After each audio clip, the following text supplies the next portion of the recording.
Assalamualaikum warahmatullahi wabarakatuh. Jumpa kembali dengan Cekat Misteri. Malam ini ada cerita yang sangat bagus dari salah satu pengusaha muda kita, pengusaha yang cukup sukses lah menurutku untuk di wilayah UNES. Mungkin teman-teman yang kuliah di UNES mungkin tahu ya. Namanya Mas Faisal. Beliau masih muda dan merupakan pemilik dari kedai It's Milk.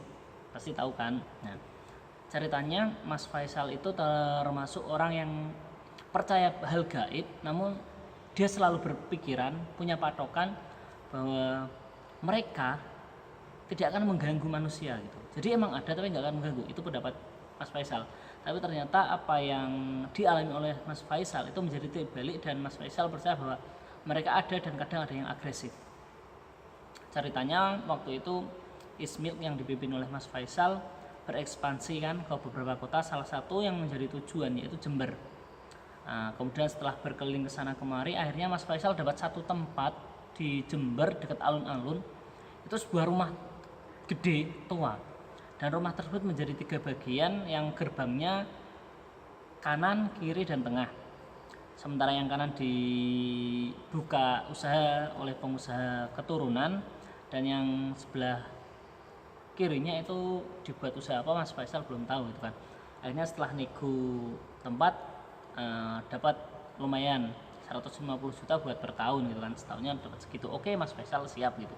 Akhirnya setelah deal, Mas Faisal bersama timnya mendekor ulang bangunan tersebut karena bangunan tersebut udah tua kan. Kemudian karena Mas Faisal agak demam, jadi Mas Faisal nggak bisa bantu banyak. Ketika timnya udah selesai mau istirahat gitu kan, duhur siang-siang gitu, timnya pergi cari makan, Mas Faisal ditinggal di situ sendiri. Karena Mas Faisal juga nggak enak kan kalau misalkan di dalam. Dia cerita dia rebahan di depan pintu. Ada 3 kan tadi pintu gerbangnya, kanan, tengah, dan kiri. Mas Faisal di tengah karena kebetulan tempatnya Mas Faisal itu di tengah. Sementara kanan kirinya digembok, dikunci, nggak mungkin. Dan bangunan tersebut dikelilingi oleh tembok. Nah, ketika Mas Faisal rebahan, ada suara orang jalan kayak ngetok-ngetok palu segala macam itu di belakang. Dan Mas Faisal berpikiran, oh paling sebelah yang lagi punya pekerjaan dekor atau apa kan sama, karena sama-sama baru menempati gitu kan.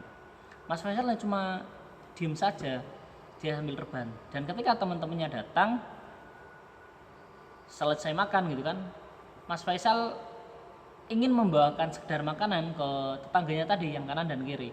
Ternyata yang di kanan itu cuma pengusaha Cina satu doang, itu nggak ada orang gitu. Dan yang di sebelahnya itu juga sama, cuma 1 orang saja. Jadi nggak mungkin lah. Terus tadi yang jadi pertanyaan Mas Faisal, tadi yang sempat ngetok-ngetok palu segala macam itu siapa gitu. Dan Mas Faisal kembali nengok ke belakang, nggak ada pintu, di belakang tuh nggak ada pintu, cuma dikelilingi tembok gitu toh. Itu awalnya. Kemudian cerita kedua masih di tempat yang sama, karena Mas Faisal satu tim waktu itu 6 orang kan mendekor. Nah di sana itu ada satu temennya, satu manajernya itu ngomong, Mas, kaki gue habis ditarik gitu. Dia kan entah ditariknya seperti apa, dia ngomong cerita, alah tarik opo, Mas Faisal cuma bilang gitu. Terus ketika sedang duduk itu sama, katanya ditarik lagi. Waduh, Mas ki ditarik meneh gitu, malas paling apa gitu. Mas Faisal terpikiran seperti itu. Dan puncaknya yang bikin Mas Faisal percaya bahwa hal-hal seperti itu ada dan kadang ada yang agak agresif, itu ketika selesai, waktu itu katanya bulan Ramadan, selesai buka puasa kan mau sholat bareng, sholat maghrib bareng. Waktu itu suasana nggak ada angin, nggak ada hujan, pokoknya suasananya adem gitu kan. Nah, ketika suasana adem, karena bangunan yang di tempat Mas Faisal itu termasuk bangunan kuno, itu ada jendela. Biasa kan jendelanya kanan kiri gini ya, kanan kiri kan bukanya gini gitu. Dan itu masih pakai kunci pengait yang model lama. Jadi kalau nggak pakai tangan itu nggak bakal bisa kunci.